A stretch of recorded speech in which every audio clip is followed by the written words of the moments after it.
স্বাগতম জানাই ভারতীয় ভিসা প্রত্যাশী ভাইরা। তো আজকে নতুন আরেকটি আপডেট নিয়ে আপনাদের সামনে হাজির হয়েছি। তো আগামী অর্থাৎ এই মাসে আগস্ট মাস থেকে ট্যুরিস্ট ভিসা দেওয়ার ভারতীয় দূতাবাসের সর্বশেষ তথ্য নিয়ে আপনাদের সামনে হাজির হয়েছি। তো ভিডিওটি শেষ পর্যন্ত দেখার অনুরোধ রইল। সে সাথে আরেকটি অনুরোধ রইল, আমাদের চ্যানেলে যদি আপনারা নতুন হয়ে থাকেন তাহলে অবশ্যই সাবস্ক্রাইব করবেন এবং পাশে থাকা বেল আইকনটি অন করে দিবেন। তো আমরা ভিসা নিয়ে কাজ করি, তো ভিসা নিয়ে সর্বশেষ তথ্য পাওয়ার জন্য আমাদের চ্যানেলের সাথেই থাকবেন। তো আমরা যাব বিস্তারিত ভিডিওতে। আগস্ট মাস থেকে ট্যুরিস্ট ভিসা দেওয়ার বিষয়ে ভারতীয় দূতাবাসের সর্বশেষ তথ্য, এটি দৈনিক বিডি নিউজে প্রকাশিত হয়েছে। তো আমরা দেখব কী কী তারা নতুন আপডেট নিয়ে এসেছে। তো বর্তমানে বাংলাদেশি নাগরিকদের জন্য ট্যুরিস্ট ভিসা প্রাপ্তির বিষয়ে অনেক বিভ্রান্তি রয়েছে। বিশেষ করে সামাজিক যোগাযোগ মাধ্যমে প্রচারিত বিভিন্ন গুজবের কারণে ভ্রমণপ্রেমীদের জন্য এক ধরনের অনিশ্চয়তা তৈরি হয়েছে। অনেকেই জানতে চাইছেন আগস্ট মাস থেকে ভারতীয় ভ্রমণ ভিসা চালু হবে কি না। তো ভারতীয় দূতাবাসের সর্বশেষ তথ্য অনুযায়ী পর্যটন ভিসা এখনও চালু হয়নি, তবে অন্যান্য জরুরি ভিসা দেওয়া হয়েছে।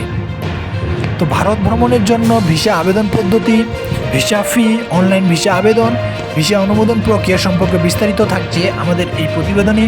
বর্তমানে ভারতীয় ভিসা পরিস্থিতি, বাংলাদেশ ও ভারতীয় কূটনৈতিক সম্পর্কে সম্প্রতি পরিবর্তনের ফলে ভারতীয় শর্ট টার্ম ভিসা এবং অন্যান্য ভ্রমণের অনুমতিতে বেশ কিছু পরিবর্তন এসেছে।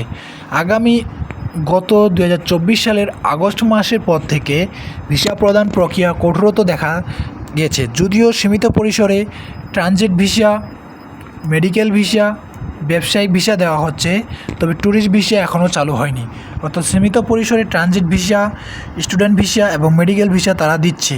তো বর্তমানে যেসব ভিসা বাংলাদেশিরা আবেদন করতে পারবেন, তো জরুরি visa, emergency visa, medical visa, transit visa, multiple entry visa, short stay visa, visa renewal এবং ভিসা স্পন্সরশিপ, এগুলো ভিসাতে আপনারা আবেদন করতে পারবেন। তো এগুলোর মধ্যে ট্যুরিস্ট ভিসার কোনো উল্লেখ করা নেই। তবে পর্যটকদের জন্য ট্যুরিস্ট ভিসা চালুর বিষয়ে এখনও ভারতীয় দূতাবাস কোনো নির্দেশনা দেয়নি। ট্যুরিস্ট ভিসা চালুর গুজব ও বাস্তবতা, সম্প্রতি সময়ে সামাজিক যোগাযোগ মাধ্যমে বিভিন্ন ফোরামে দাবি করা হচ্ছে ট্যুরিস্ট ভিসা আগামী অর্থাৎ এই মাস থেকে পুনরায় চালু হবে, কিন্তু ভারতীয় দূতাবাসের তথ্য অনুযায়ী এই বিষয়ে কোনো সরকারি সিদ্ধান্ত হয়নি। তো ভ্রমণকারীদের উচিত গুজবে বিশ্বাস না করে ভারতীয় দূতাবাসের অফিসিয়াল ওয়েবসাইটে বা সংশ্লিষ্ট কর্তৃপক্ষের মাধ্যমে নিশ্চিত হওয়া। তো ভারতীয় ভিসার জন্য প্রয়োজনীয় নথিপত্র, ভারতীয় ভ্রমণের জন্য ভিসা আবেদন পদ্ধতি অনুসরণ করার সময় কিছু গুরুত্বপূর্ণ নথি জমা দিতে হয়। তো সঠিকভাবে নথিপত্র জমা না দিলে ভিসা প্রত্যাখ্যানের কারণ হতে পারে। তো প্রয়োজনীয় নথিপত্র পূরণকৃত ভিসা আবেদন ফর্ম, পাসপোর্ট, কমপক্ষে পাসপোর্টের মেয়াদ 6 মাস থাকতে হবে। তো সাম্প্রতিক পাসপোর্ট সাইজের ছবি, ভ্রমণের পরিকল্পনা বিস্তারিত থাকতে হবে, hotel booking confirmation, bank statement সর্বশেষ 6 মাসের, ফেরত যাওয়ার বিমান টিকিট, ভিসা ফি জমা দেওয়ার রসিদ। যারা মাল্টিপল এন্ট্রি ভিসা, অতিরিক্ত নথিপত্র জমা দিতে হবে। তো ভিসা আবেদন পদ্ধতি ও সময়সীমা, ভিসা আবেদন প্রক্রিয়া বর্তমানে অনলাইনে করা হয়। তো অনলাইন ভিসা আবেদনকারী ভিসা আবেদন কেন্দ্র বা দূতাবাসে প্রয়োজনীয় নথিপত্র দিতে হবে। তো visa processing time, short time ভিসার জন্য 7 থেকে 15 কার্যদিবসের মধ্যে তারা ভিসা দিয়ে থাকে। মাল্টিপল এন্ট্রি ভিসা 15 থেকে 30 কার্যদিবস, ভ্রমণের ভিসা 7 থেকে 20 কার্যদিবসের মধ্যে দিয়ে থাকে।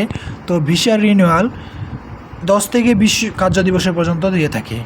তো আমরা এই বিস্তারিত প্রতিবেদন থেকে জানতে পারলাম যে সর্বশেষ এই মাসে ট্যুরিস্ট ভিসা আপাতত দেওয়া হচ্ছে না।